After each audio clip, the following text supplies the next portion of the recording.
How's it going, everybody? It's your guy Wardy, and as you see, we're back at it talking about the Amazons. And sadly, I'm recording this video at 12:19 a.m. Eastern, directly after the Mets drop Game 2 of a 4-game set against the San Diego Padres by a final score of 7-0. So, in tonight's latest edition of our Big Mets Update segment, having everything to do with the pitching along with the Mets' struggles with starting pitching, that I'm going to deep dive here in a second, presented by America's #1 sportsbook, BetUS, that you can check out by clicking that link down below the description. That way you too get a 125% bonus on your first 3 deposits up to $2,000. We're breaking down today not only our frustration level after seeing Joe Musgrove dominate and carve up the Mets yet again, but getting into the big Mets updates having everything to do with their bullpen configuration, as Brazoban is in fact that odd man out. Why exactly is that? When could he return? And what are we getting here? Nunez, and the big news that we sadly saw tonight to Paul Blackburn. Yes, was Paul laboring early against the Padres? 1,000%.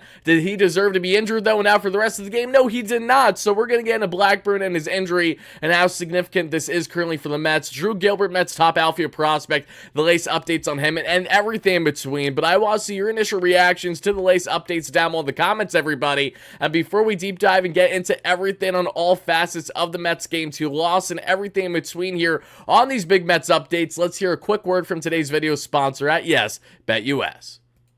BetUS, America's favorite sportsbook and casino. Live betting and racebook. We're celebrating 30 years with a historic offer. A 125% sign-up bonus on your first 3 deposits. Plus 10% gambler's insurance. Get started today. BetUS, where the game begins. Alrighty, folks, so I initially wanted to go in the format of let's talk about Nunez, let's talk about Brazoban and go from there. But after seeing the Mets falter the way that they did, I just want to take a couple minutes here to highlight not only the Mets' struggles against Joe Musgrove yet again, but why there's been a commonality with the Mets having continued struggles against good starting pitching that might surprise you a little bit. Because I had a lot of back and forth with people on Twitter today saying, no, Wardy, the Mets have done really good against quality starting pitching, when in reality, they haven't done nearly as well as you may initially think. So let's get into exactly that here, because Joe Musgrove absolutely tore down the Mets yet again. 20 plus consecutive innings of not allowing a run against the Mets, going all the way back to the 2022 wild card. And for all my Mets fans that are still bothered about those years, trust me, I get it. We were all bothered then. It was clear as day that something was going on there. We couldn't figure out what. The big problem for the Mets was Buck Showalter decided to wait too little too late to let the officials know about those years that we would like to see them checked out. And then Musgrove continued to dominate from there. And the commonality from that start 2 years ago in the wild card to today is Joe Musgrove yet again dominated the Mets, and you could tell that he has a chip on his shoulder playing against this Mets team, knowing how the fans feel about him and wants to be that villain. It was absolutely decimating to this Mets offense, and had a lot to do with that sweeper and that cutter working brilliantly. He had a 40% whiff rate on the cutter and a 30% whiff rate there on the sweeper. Struck out 9 over 7 shutout innings, allowed just 1 hit or so, gave up 0 walks. Joe Musgrove with far and away his most dominant start and his 3rd start or so of the season returning from injury. Him paired with Yu Darvish is a 2-headed monster that I do not want to face all that often among Mets fans. I don't know how you guys feel, but that's how I feel. And in a very Metsian and baseball way, the Mets go from a night before where they had 17 hits and had themselves 8 runs to now tonight just a couple hits and having no recipe for Joe Musgrove whatsoever. So as we saw the outing against Musgrove unfold, where the Mets simply did not have a recipe for success against him whatsoever, the big question was, why is this happening? Is this just because Musgrove is dominating against the Mets and this is an outlier,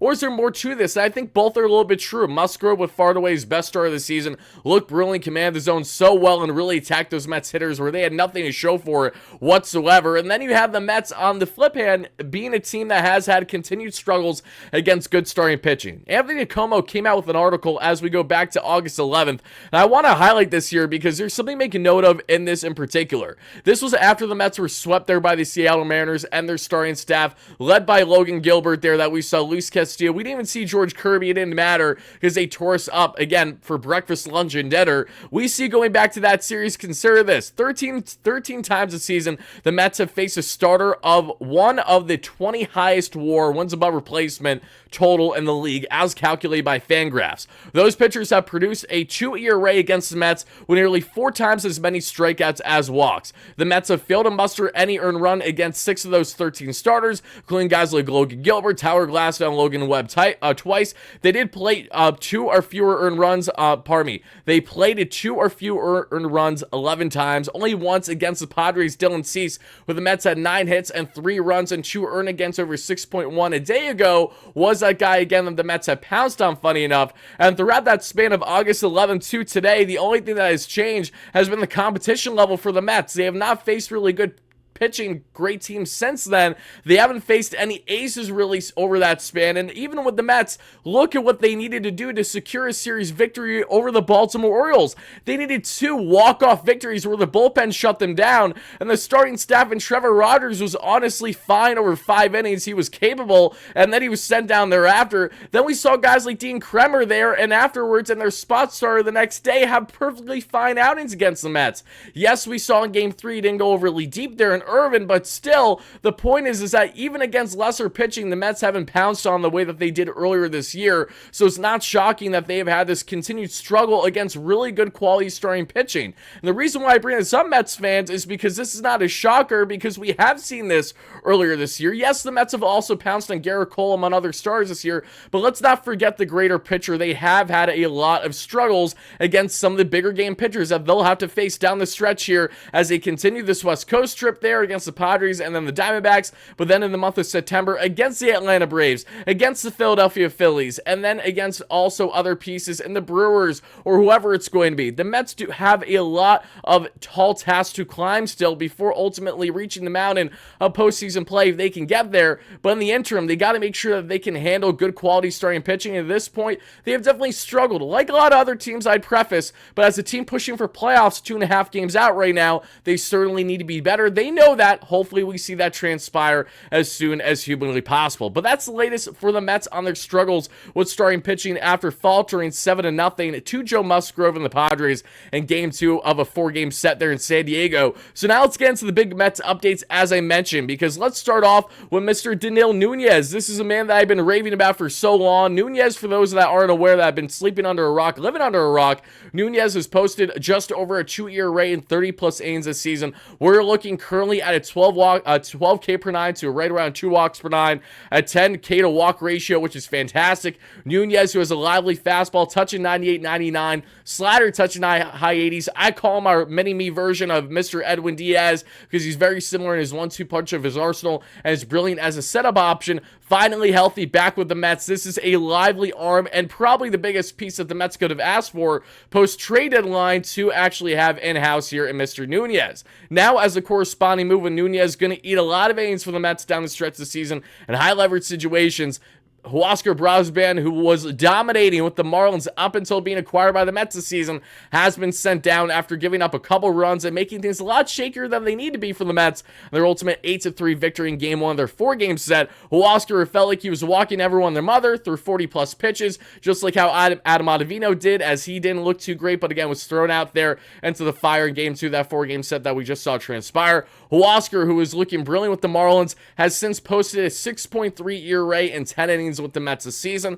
As someone who openly was in as favor as I was about Oscar Brazoban, I will tell you I'm not only taken back by Oscar's struggles, but I certainly apologize to the fans out there that I got equally excited about the pickup as I was, because Brazoban has brilliant stuff, is very lively, one of the better flamethrowers in all Major League Baseball when consistently throwing high 90s on the gun, but he really looked like a mental midget that we saw there against the Padres in that non-leveraged situation whatsoever, and want to be yanked when, again, it was a big run lead for the Mets in that situation in Game 1 against the Padres. Now looking great that on another West Coast game here where the Mets just need Oscar to be competent, he was not able to be that. So while I do anticipate Brazoban to return the Mets bullpen as soon as a week plus from now when rosters expand or whenever it's going to be, I can tell you that in the interim, this makes sense. This was the guy that was sticking out like a sore thumb, more than Reed Garrett, more like Adam Ottavino, and I promise you, David Stearns and Carlos Mendoza had it figured out that Reed Garrett was going to be sent down, Ryan Stanek was going to be parted with, or Adam Adam Ottavino was going to be DFA'd. One of those three things was going to happen until Huascar Brazoban quite literally pitched himself out of the Mets bullpen that we just saw transpire a day ago. Hopefully he returns back better than ever when that happens. Do not be surprised if Brazoban returns sooner rather than later, because we know how fickle bullpens are. Mets have multiple years of control of Brazoban, multiple minor league options, and again, the arm is lively, and as long as we can get his head right in handling those situations and not being so, small, was truly how he felt there when having some guys get on base because he couldn't command the strike zone well via walks. That is what we need to see, and hopefully it happens sooner rather than later in the case of Brazoban, the same way that we need to see the Mets certainly pounce their more quality pitching that they didn't against Joe Musgrove and the Padres. So that's the latest on the Mets bullpen configuration. Let me know your thoughts about that in the comments down below, everybody. Now let's get into the final key pieces today. Let's start off with the big one. That is Mr. Paul Blackburn. He is in fact down with injury. The current status on Paul Blackburn, everybody, is as follows. He does sadly have a hand contusion, and we will hopefully find out good news on him over the next 24 hours as he is getting additional testing. Technically today here, this is 12:29 a.m. Eastern right now at the time I'm recording this, but no less, what happened with Paul Blackburn today was a very unfortunate situation. Blackburn, who did not look good at all whatsoever, this was another clunker start for Paul, who's looked quality in 3 of his first 4 starts on the Mets, got rocked by the Oakland A's, his former team, now gets rocked by the San Diego Padres, the best slap-hitting, contact-hitting team in all the National League, more hits than any other team. They ground into a lot of double plays, but for Paul Blackburn, who's been utilizing his cutter usage at anywhere from 20, 25, 30+% since arriving with the Mets, and his one start where he labored, the cutter usage was down against the A's and was down here against the Padres through 2.1 innings, gave up 10 hits, gave up a boatload of runs, gave up a couple home runs to guys that you typically simply do not give up home runs to. Contact hitters galore there in the Padres. They slapped around Paul Blackburn, they made a difference, and they ultimately got him big and early, and that cutter usage was down all the way to a measly 8%, while the fastball and the curveball usage was up. The problem is, Paul Blackburn doesn't have a good fastball. It's a pretty flat one. And that curveball, if he isn't dotting his corners perfectly, if he's hanging them down the pipe, it's batting practice for a very good slap-hitting Padres team that we saw. So Blackburn, the latest updates were inconclusive there on the imaging. Sadly, they were inconclusive, so because of that reason, we're going to find out further imaging tomorrow, technically today, at the time recording this one. But how Blackburn got hit, folks, this is sadly what transpired. If they're going to show it, I will gladly pull it up for each and every one of you. And this is what happens with Paul Blackburn tonight. And comebacker drills him right on the hand there, and he would be out for the ball game from there. Paul Blackburn gets a comebacker 100-mile-per-hour liner from David Peralta, the veteran corner outfielder / DH, maybe even first baseman at times. Peralta drills him right there, and the Mets back in San Diego, yet again dealing with injuries. Feels like every time the Mets go to San Diego, they have injuries that happen, and that really pisses me off. So hopefully that changes too. Mr. Paul Blackburn, definitely, it sucks to see him see this happen. I'm just glad it didn't hit me in the head, honestly, says Paul Blackburn after dealing with the hit by pitch today. Thankfully, he's okay. Again, we'll find out more on that hand sooner rather than later, but that is the latest updates on Paul Blackburn. Yes, he is sadly going to be at least out for a period of time with a hand contusion. Hopefully, he doesn't miss a start, but if he does now, the big question that I have for each and every one of you is, who gets to start now, right? As Christian Scott is still a ways away from being a starter in the Mets rotation as he's ramping up from injury after being shut down for 2 weeks. Jose Butto is clearly looking like a guy the Mets are going to continue to stick with in their bullpen in high-leverage situations. Tyler McGill, who had, 11, 12 strikeouts, gave up 4 earned runs over 7.2 innings over this past week. Is he a guy that the Mets should now consider? Should they dabble in the area of a Joey Lucchesi? Should the Mets even consider someone in Brandon Sproat? Or do you believe that's too premature the way that I firmly believe it is? And David Stearns is not going to really call upon Brandon Sproat right now until we see more dominance on his front. So I really just want to know, out of the current minor league options that the Mets find themselves having, evaluating starting pitching right now, barring any changes in the waiver wire, which starter do you think makes the most sense for the Mets to consider, at least in the interim? Should they need at least one spot start if Blackburn is going to miss at least one, barring any potential changes with that injury? Let me know your thoughts on that, everybody, and thank you all so much in advance for the endless support there that you guys have been smashing like and subscribe on as we bring down the latest key updates here in Mets Land. And before I let you all out of here, let's get into one that certainly stood out today, which is a positive when everything else was going negative, and that was Drew Gilbert here. As you guys can can see, Mets top outfield prospect Drew Gilbert ripping an absolute tank. That is going to be a nuke, a 3-run shot. Mr. Drew Gilbert now has hit safely in 6 of his past 8 games there at the minor league level.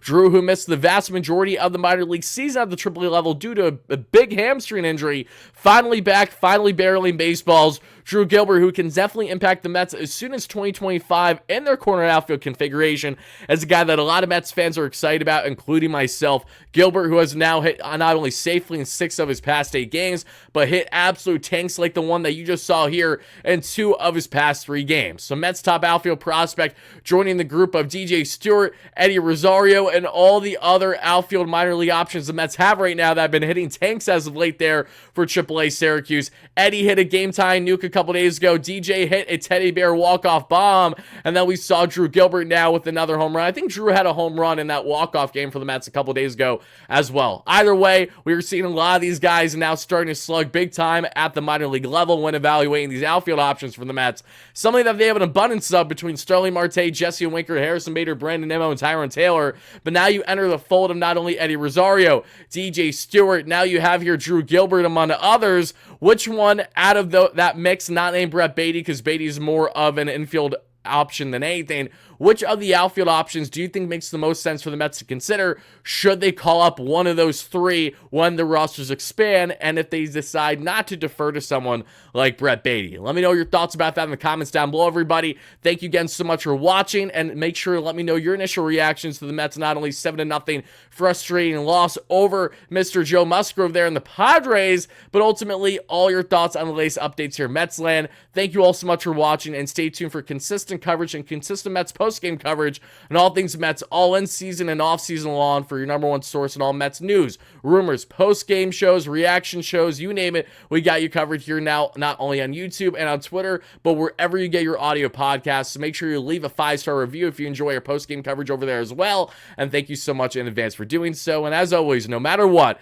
let's go Mets, baby. And shout out BetUS, who has you covered once again with all your sports betting needs. And I'll talk to you guys again real soon. Peace out, folks. Have a great one.